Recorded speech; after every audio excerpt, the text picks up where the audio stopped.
तो प्रधानमंत्री नरेंद्र मोदी ने यह संदेश दिया है। आज वोटिंग का दिन है। कई सारी राजनीतिक पार्टियां इसको इस बात से भी जोड़ेंगी क्योंकि महिला मतदाता आजकल लगभग तय कर रही हैं कि किसकी सरकार किस राज्य में बनेगी। तो प्रधानमंत्री नरेंद्र मोदी को आप सुन रहे थे, जिन्होंने महिला आरक्षण बिल पर प्रधानमंत्री का ये संदेश था देश की महिलाओं को। उन्होंने कहा कि 2047 के विकसित भारत के संकल्प में महिलाओं के योगदान पर उन्होंने चर्चा की। नारी शक्ति के दम पर ही बनेगा विकसित भारत, ये भी आज उन्होंने कहा है। महिलाओं की भागीदारी से लोकतंत्र की मजबूती और भी गाढ़ी होगी। मातृशक्ति को विकास में जोड़ना होगा, यही विकसित भारत का रास्ता है। शशि शेखर जी, प्रधानमंत्री नरेंद्र मोदी का ये संदेश कैसे देख रहे हैं? देखिए, ऐसा कि महिला आरक्षण का एक ऐसा मुद्दा है जो बहुत सालों से अटका हुआ था और सरकार इसे अगर सिरे चढ़ा रही है तो इसका खैर मकदम किया जाना चाहिए। मुझे ऐसा लगता है कि जब राजीव गांधी ने भी पंचायत में आरक्षण दिया था उस समय भी बहुत सी बातें हुई थी, लेकिन उससे निचले स्तर पर महिलाओं को बदला। नीतीश कुमार ने भी इस सिलसिले में बहुत अच्छा बिहार में काम किया था। भारतीय जनता पार्टी का शुरू से और खासकर नरेंद्र मोदी जी का एक इस तरीके का रहा है, तो मुझे लगता है कि ये खैर मकदम वाला फैसला है और सभी राजनीतिक पार्टियों में इस पर एका होना चाहिए। आप कैसे देख रहे हैं आशुतोष जी?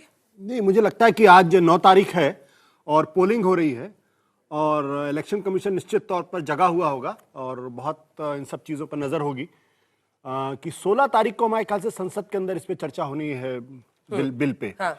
तो 9 तारीख की सुबह क्यों, ये मेरे मन में सवाल है और मुझे लगता है कि ये अच्छा काम है, बढ़िया काम है, शानदार काम है। महिलाओं को तो सशक्तिकरण होना ही चाहिए, लेकिन आज की तारीख में वो तो प्रशंसा कर रहे हैं। रागी जी प्रशंसा नहीं कर रहे हैं, वो तंज कर रहे हैं। अच्छा।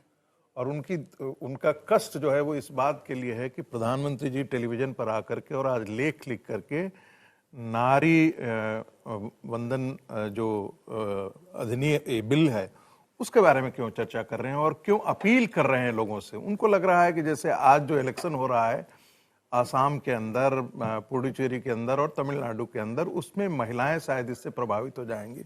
मुझे लगता है कि ये बेतुकी बात है। जिनको वोट देना होता है वो अब तक मन बना चुके होते हैं लगभग। ये संजय जी बता सकते हैं बेहतर तरीके से हम लोगों हैं। और प्रधानमंत्री को लेख लिखने का भी अधिकार है और प्रधानमंत्री को अपनी बात कहने का भी अधिकार है। ये कोई इलेक्टोरल कैंपेन नहीं है जिस पर तंज किया जा सके कि प्रधानमंत्री जी आज क्यों बोल रहे हैं। मैंने तो कहा ही नहीं कि इलेक्टोरल कैंपेन है। आहा, भाषा आदमी को बता देता है ना। नहीं, मैंने आप बार-बार कह रहे हैं कि वो महिला विरोधी है। उन्होंने वो प्रशंसा की, उनका अच्छा काम कर रहे हैं। नहीं, अंजना जी जब वो बोलती है ना तो उनके बाल भी खड़े हो जाते हैं और शकल के साथ खड़े हो जाते हैं। शशि जी, तो वो दिख जाता है कि वो प्रधानमंत्री पर तंज कर रहे हैं। अरे भाई, आप इलेक्शन कमीशन पे तंज कर रहे हो कि इलेक्शन कमीशन जागा हुआ होगा। अरे इलेक्शन कमीशन जागा हुआ है, चुनाव चल रहा है तो इलेक्शन कमीशन जागा हुआ है। मैंने तो एक बार भी कहा कि दरअसल प्रधानमंत्री नरेंद्र मोदी जी ने जो लेख लिखा है और आज सुबह जो इंटरव्यू उन्होंने दिया है जो टीवी चैनल्स पे चल रहा है, वो दरअसल आज के पोलिंग को प्रभावित करने की कोशिश। मैंने एक बार भी नहीं कहा ये बात।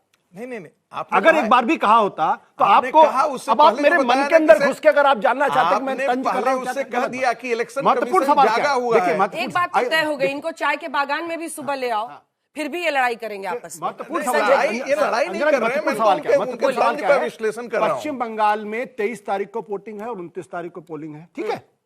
अब 16 से 19 के बीच में संसद के अंदर इस पे चर्चा होगी, स्पेशल सेशन।